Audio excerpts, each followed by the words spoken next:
Hey there, it's Pete with GCI Turf. I hope you're having a great day today, and I am pumped up, boy. Look what I got my hands on. This right here's a big old John Deere 310 SG. I have no clue what that means, but it's a big old backhoe, and I love running equipment, especially heavy equipment that has hydraulics and lots of power. It absolutely pays to have good friends in life because they can let you borrow stuff like this and you ain't got to go buy it. So I'm out here on my Bermuda grass renovation, and I've got a little bit of work to do. You see these old crepe myrtles right here? They've got to come up, got to get rid of them. Right here, right there, got some of that crap to move. And I've also got to dig this up right here. That's concrete, and it looks like a 4x4, and there's another one over there, so my guess is they had a sign of some sort right here. So let's get to it. Now look at here, don't laugh too hard. It's been several years since I've been on a backhoe, so I'm probably a little rusty.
All right, so my crepe myrtles are gone out there, and this right here is kind of like a temporary drainage ditch I put in a couple of years ago, and it had kind of, all the sediment had built up, and that's why it's holding water.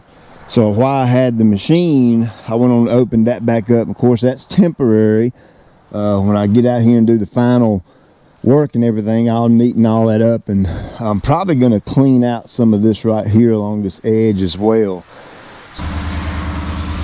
Them jokers, all them jokers sitting there looking at me, watching this make this video. I gotta wait till they all leave. They make me nervous. Smile, boy, you on YouTube. Woohoo!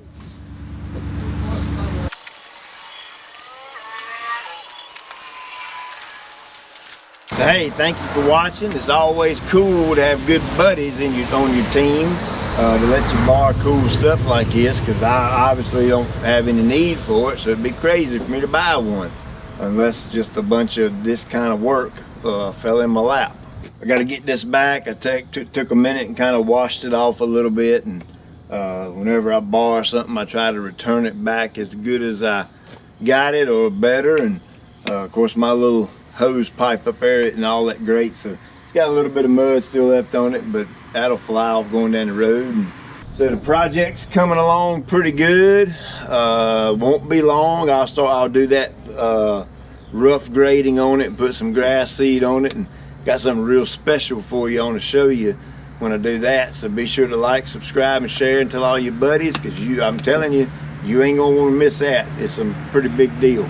Now we're getting ready to get incredibly busy with aeration and seeding. So my videos in the month of September, I'm gonna go on and warn you, they're gonna look rushed. I'm gonna seem like I'm rushing to get through.